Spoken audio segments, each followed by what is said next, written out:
Let us continue with a little bit of A&M tonight. Archie and Mehitabel. The Old Trooper. I ran into Mehitabel again last evening. She is inhabiting a decayed trunk which lies in the alley in Greenwich Village, in company with the most villainous tomcat I have ever seen, but there is nothing wrong about the association. Archie, she told me, it is merely a plutonic attachment, and the thing can be believed, for the Tom looks like one of Pluto's demons. It is a theatre trunk, Archie, Mehitabel told me, and Tom is an old theatre cat. He has given his life to the theatre. He claims that Richard Mansfield once kicked him out of the way, and then cried because he had done it and petted him, and another time, he says, in case of emergency, he played a bloodhound in a production of an Uncle Tom's Cabin. The stage is not what it used to be, Tom says. He puts his front paw on breasts and says, they don't have it anymore. They don't have it here. The old troopers are gone and nobody can troop anymore. They're all amateurs nowadays. They haven't got it here. There are only 5 or 6 of us old-time troopers left. This generation does not know what stage presence is. Personality is what they lack, personality. Where would they get the training my old friends got in the stock companies? I knew Mr. Booth very well, Tom says, and law should be passed preventing anybody else from ever playing in any play he ever played in. There was a trooper for you.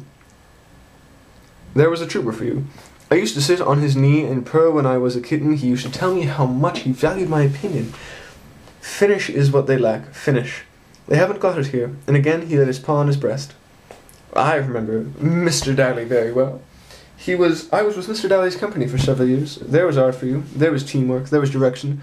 They knew the theatre, they had it all. Here, for 2 years, Mr. Daly could not ring up the curtain unless I was in the prompter's box. There are amateurs nowadays, rank amateurs, all of them. For 2 seasons, I played a dog in Joseph Jefferson's Rip Van Winkle. It is true I never came on stage, but he knew I was just off, and it helped him. I would like to see one of your modern theatre dogs act. I thought theatre cats act a dog so well. That it would convince a trooper like Joe Jefferson, but they haven't got it nowadays. They haven't got it here. Joe Jefferson, he had it. Here. I come of a long line of theatre cats. My grandfather was with Forrest. He had it. He was a real trooper. My grandfather said he had a voice that used to shake at the ferry boats on the River North once he lost his beard. My grandfather dropped from the fly gallery and landed under his chin and played his beard for the rest of the act. You don't see any theatre cat do that nowadays. They haven't got it. They haven't got it here. I once played the owl of a Modjeska production, the Macbeth. I sat above the castle gate in the murder scene and made my yellow eyes shine through the dusk like an owl's eyes. Modjeska was a real trooper. She knew how to pick her support. I would like to see any of these modern theatre cats play the owl's eyes like Modjeska's Lady Macbeth, but they haven't got it nowadays. They haven't got it here. Mehitabel says both professions are being ruined by amateurs. And here's the picture of him saying that inside the theatre trunk.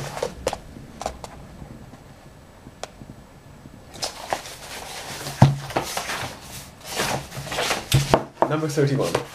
Archie declares war. I am going to start a revolution. I saw a kitchen worker killing water bugs with poison, hunting petty little roaches, down to death. It set my blood to boiling. I thought of all the massacres and slaughter of persecuted insects at the hands of cruel humans, and I cried aloud to the heavens, and I knelt on all 6 legs, and I vowed of vengeance. I shall organize the insects, I shall drill them, I shall lead them, I shall fling 1,000,000,000 times 1,000,000,000,000 risen insects into an army at the throats of all your humans, unless you sign the papers for a damn sight better treatment. Volunteers, volunteers, hearken to my calling. 50,000,000 fleas I wanted. May the first to die in marmalade curse, curse, curse on the whole human race. Does not the poor mosquito love her little offspring, that you swat against the walls out of equal swamps, out of equatorial swamps and fever jungles? Come on, mosquitoes, 1,000,000,000 strong, and sting 1,000,000,000 bald heads till they butt against each other and break like eggshells. Caterpillars, locusts, grasshoppers, gnats, vampire moths, black-legged spiders. With the red hearts of hell, centipedes and scorpions, little gingery ants, come, come, come. Come, you tarantulas with a furry in your feet. Bloodsuckers wriggle out of bayous, ticks, cooties, hornets, give up your pleasures and all your little trivial Sunday school picnics. This is war in earnest. The red revolution, come in a cloud with sun-hiding miracle. A sun-hiding miracle of small deadly wings, swarm, stab, and bite. That we want is justice. Curses, curses, curses over land and air and water, whirl in 1,000,000 sweeping and swaying cyclonic dances. Whirl high and swoop down on cities like a comet bearing death in the loop and flick of its tail. Little creatures, out of all of you billions, make great dragons that lie along the sky. With war, with the sunset that eat up the moon, draw all the poisons from the evil stars and spit it on the earth. Remember, every planet pivots on an atom, and so you are strong. I swear by the great horned toads of Mithridates. I swear by the vision of whiskered old Pythagoras that I am very angry and I am mad as hell, for I have been a soapy kitchen mechanic murdering. I've seen a soapy kitchen mechanic murdering my brothers, slaying little roaches, pathetic in their innocence. Damn her red elbows, damn her spotted apron, damn her steamy hair, damn her doll eyes that look like a pair of little old pickled onions. Curses, curses, curses. I even heard her praised for undertaking murder on her own volition and called the only perfect cook in the city.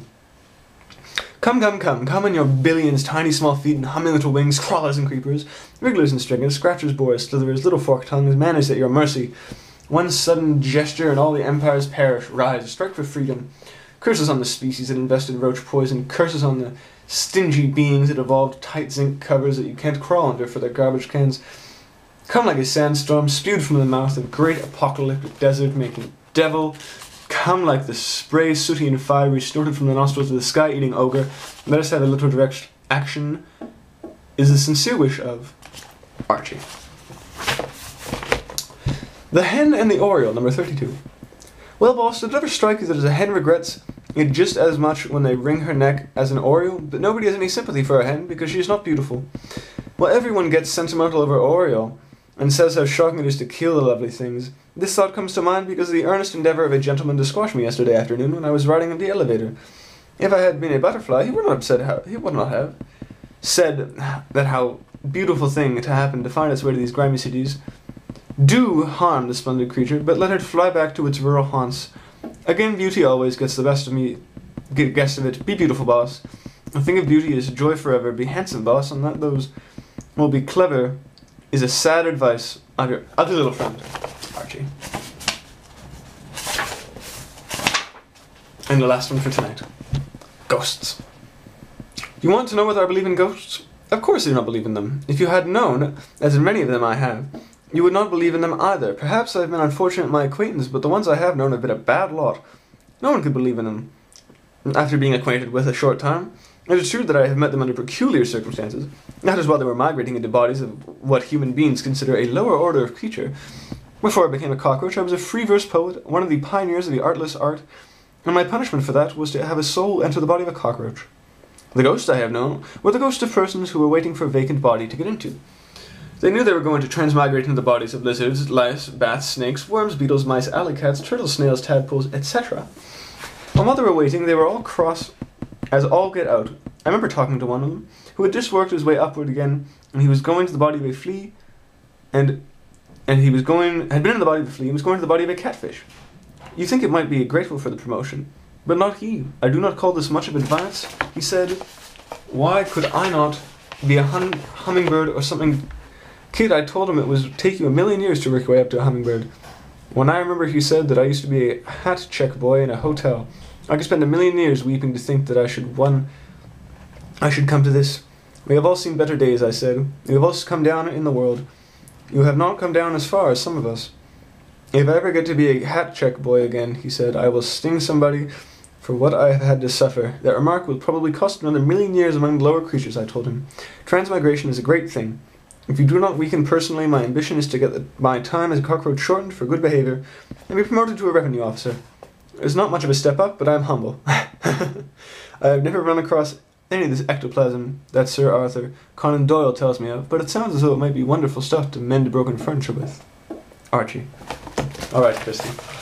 Tomorrow, some more mouse in this child. Sleep well, keep calm, find a line, carry on. I love your schedule. It looks fantastic, and I think you're going to have an absolute blast. Please, for the love of God, do not worry about Justin Trudeau. I was mostly kidding. It's one of those things it'd be cool to have his autograph, but by no means would I ever worry about you going and seeing him. Although he did miss a very wonderful young woman. I love you dearly, Christy. So soon. I've got exams soon as well. But I love you, Christy. Sleep well, keep calm, find a line, carry on, and I'll talk to you soon.